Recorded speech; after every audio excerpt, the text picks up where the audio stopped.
I chose Pearl Harbor Address to the Nation by Franklin D. Roosevelt. Mr. Vice President, Mr. Speaker, members of the Senate and of the House of Representatives, yesterday, December 7th, 1941, a date which will live in infamy, the United States of America was suddenly and deliberately attacked by naval and air forces of the Empire of Japan. The United States was at war with that nation, and at the solicitation of Japan, was still in conversation with its government and its emperor looking toward the maintenance of peace in the Pacific. Indeed, 1 hour after Japanese air squadrons had commenced bombing in the American island of Oahu, the Japanese ambassador to the United States and his colleagues delivered to our Secretary of State a formal reply to a recent American message, and while this reply stated that it seemed useless to continue the existing diplomatic negotiations, it continued no threat or hint of war or of armed attack. It will be recorded that the distance of Hawaii from Japan makes it obvious that the attack was deliberately planned many days or even weeks ago.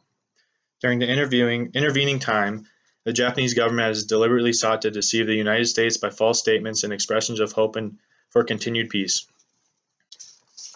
The attack yesterday on the Hawaiian Islands has caused severe damage to American naval and military forces. I regret to tell you that very many American lives have been lost. In addition, American ships have been reported torpedoed on the high seas between San Francisco and Honolulu. Yesterday, the Japanese government also launched an attack against Malaya. Last night, Japanese forces attacked Hong Kong.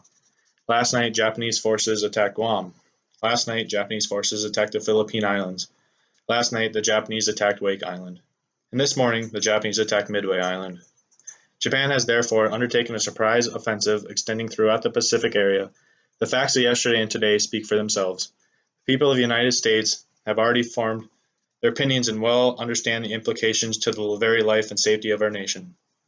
As Commander-in-Chief of the Army and Navy, I have directed that all measures be taken for our defense, but always will our whole nation remember the character of onslaught against us. No matter how long it may take us to overcome this premeditated invasion, the American people and their righteous might will win through to absolute victory.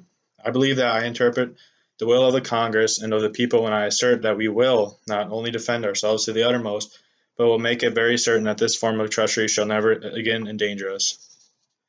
Hostilities exist. There is no blinking at the fact that our people, our territory, and our interests are in grave danger. With confidence in our armed forces, with the unbounding determination of all our people, we will gain the inevitable triumph, so help us God. I ask that the Congress declare that since the unprovoked dastardly attack by Japan on Sunday, December 7, 1941, a state of war has existed between the United States and the Japanese Empire.